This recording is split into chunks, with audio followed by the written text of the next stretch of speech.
So how does it feel, Americans? How does it feel knowing that this is just a game to us? How do you feel?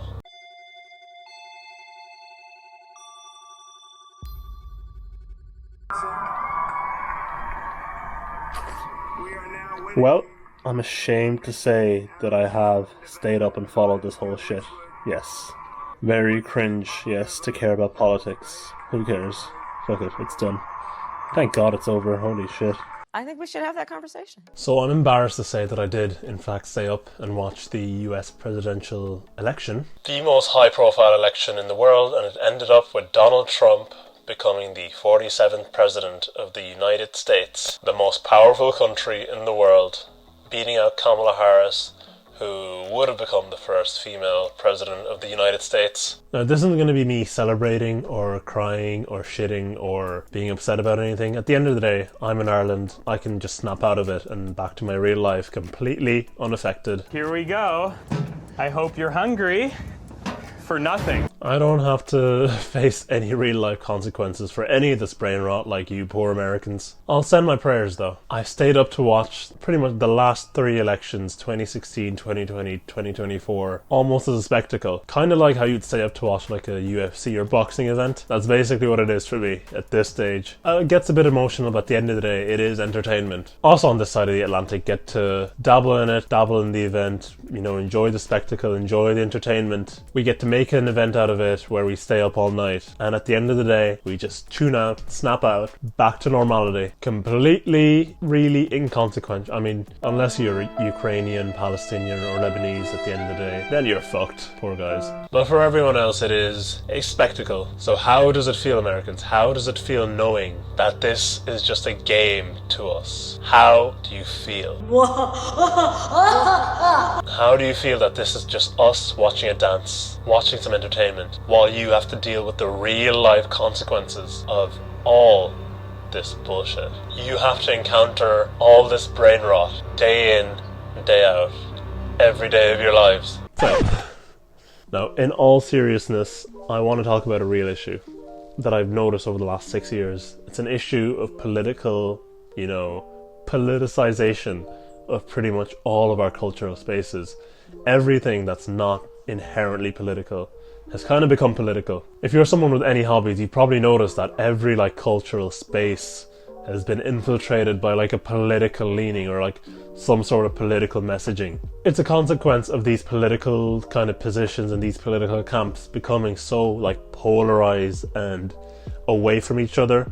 But at the same time, they've become so big and so globalized that they now encompass and have engulfed everyone across the world, but also every facet of our lives. Think with me, right? Let's just think about it. Imagine 20 years ago, you're a farmer who lives in Ballincollig, County Cork. Now, that farmer, what politics was he kind of consuming or interested in? Well, I just had got done feeding my chickens, watering them and stuff. Well, he probably knew his local TD, or whoever's representing his parish. TD means a member of the Irish Parliament. He probably knew his county council very well. He probably knew who the Lord Mayor of the city was, and he probably knew who the head of the government was, who the head of the Dáil, the Parliament. Probably would have known who the president was and would have been engaged and concerned about the matters involving his local and national kind of issues. He probably would have been engaged in all the conversations of his local county council and the city council, and he would have been engaged in all the nuances of the specific issues concerning his local community. So for example, a road in his town, or something concerning the local school in his town. Really engaged and very well informed on the things that specifically influenced his local community, him and his family and his friends. And maybe a few limited opinions here and there on other world leaders of as the president of the US or the UK or any other significant leader, just a few limited opinions here and there. Now, because of social media and the internet and just how globalized all the politics has been, today that same farmer might not know who his TD is, might not know who the Lord Mayor is, but they might have an opinion on some transgender athlete over in California, or might have some strong opinions on Nigel Farage and Brexit. And like, depending on who their identity is and who they are and the kind of person they are, they're like pressured, they have to pick a side on each of these like globalized issues, and now they're on that side and they're married to that political camp, and now they have to have all the exact same opinions as everyone else who's on the right or the left in the political camp that they've landed on, even if they're completely uninformed in all of it, because what do they know? They're just a farmer in Ballincollig.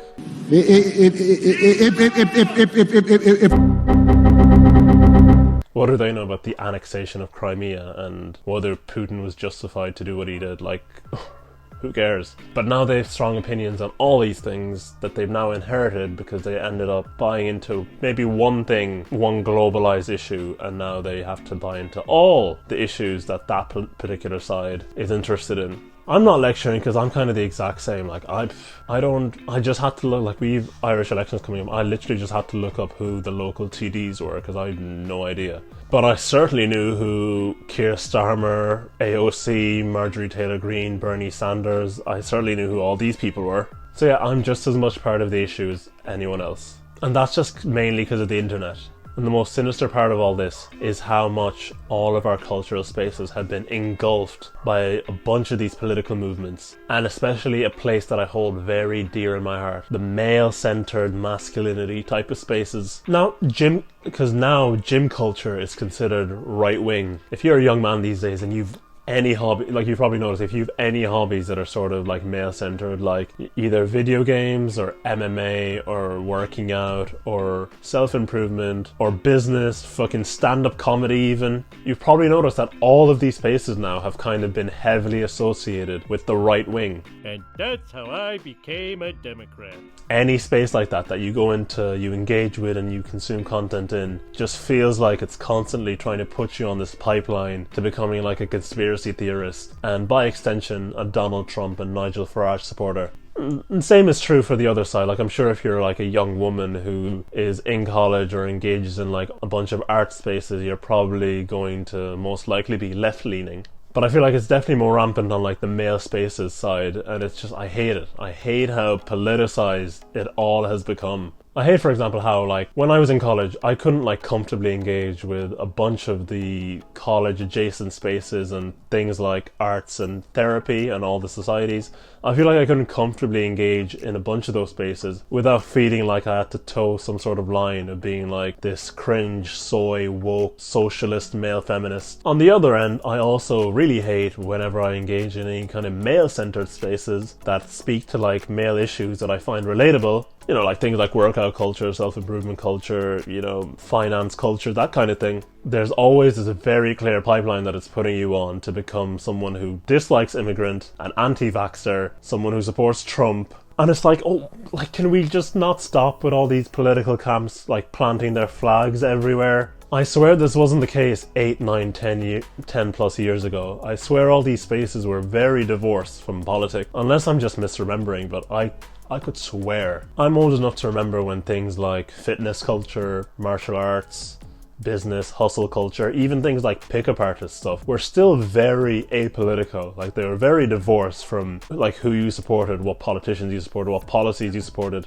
Like, if you were a dude who were into all that stuff, that didn't necessarily make you right wing at all. Like, if you listened to Joe Rogan 5-6 years ago, you were probably just a guy who liked eating meat, liked stand-up comedy, liked MMA, watched the UFC, and you liked watching animal videos, and you probably smoked weed and that kind of thing.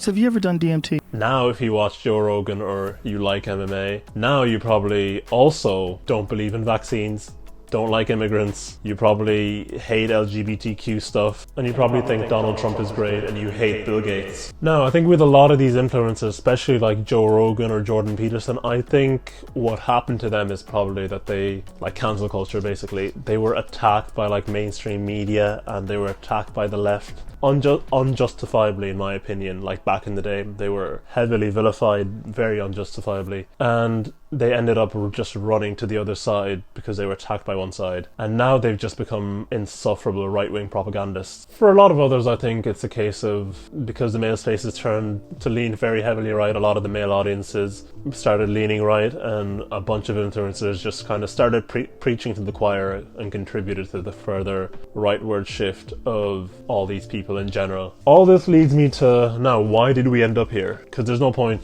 complaining about a problem without knowing how and why we're here. I think it was a response to the takeover of woke culture and how left-wing kind of politically correct culture took over everything from like 2016 to 2020. Like woke culture just got so big and so powerful.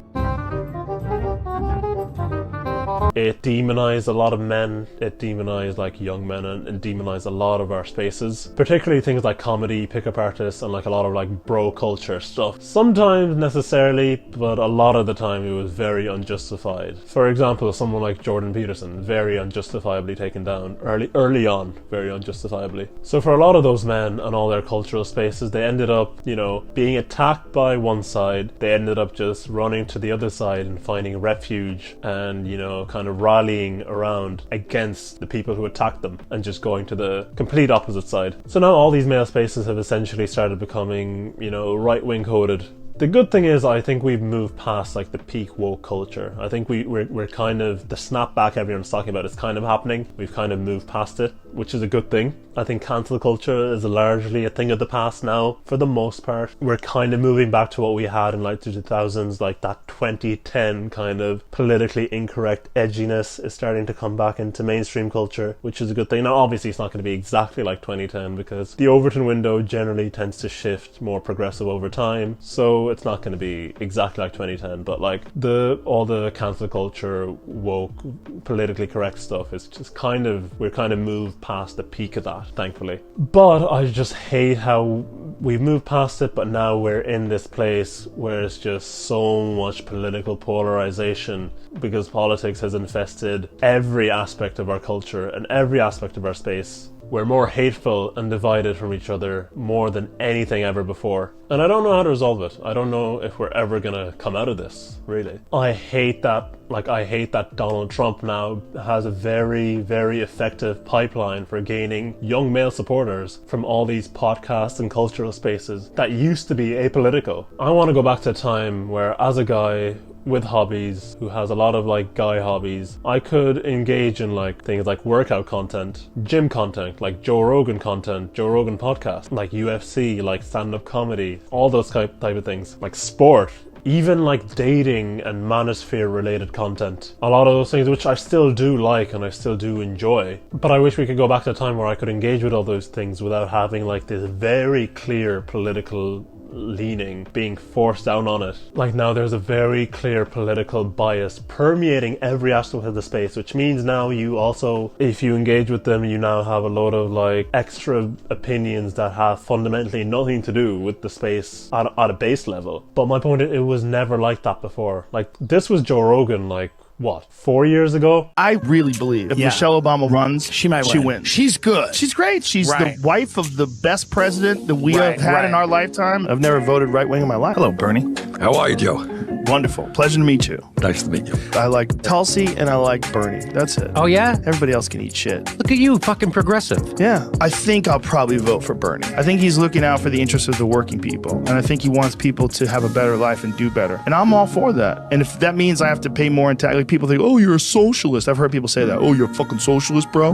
Like, first of all, he's not even a socialist. He's a democratic socialist. It's a different thing. I would like to spend more in taxes if they could fix inner city communities and take these poor neighborhoods and throw a fuckload of them. Spend more, you fucking Republican piece of thing that Trump's doing with children that were born in other countries and then brought over here as children, and then they're talking about deporting them. That drives me fucking crazy. Yeah, I don't give a fuck if they broke the law. You don't take parents and kids and separate them. You just fucking don't. You know Alonzo? No, who's that? A funny comedian. Yeah. He said, He goes, not all Donald Trump supporters are racist, but all racists are Donald Trump supporters.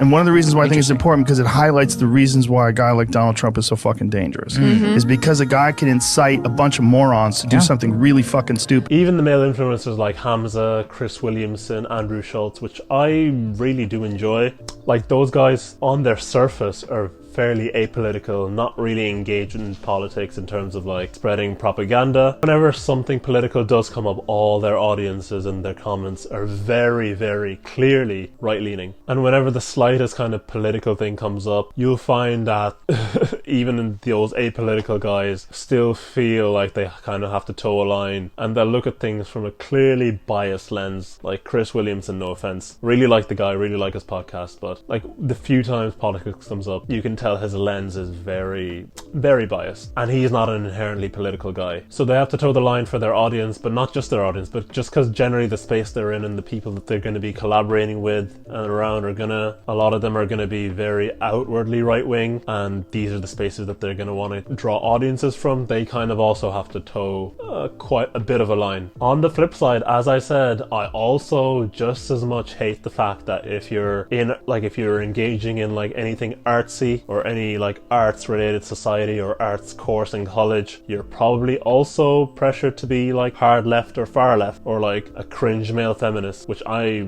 have no interest in being. I don't know, how do we bring back the 2000s to like 2012 era of our spaces just being very, politically neutral? Should we start having like undercover agents from one side infiltrating the other side? Or for example, going in and making content in like male related spaces with like male hobbies and stuff, garnering all that audience, and then at the end being like, surprise, pulling the mask off and you're like, I actually hate Donald Trump. That would be funny. Anyway, just a thought that I had. So till next week. The fear no beat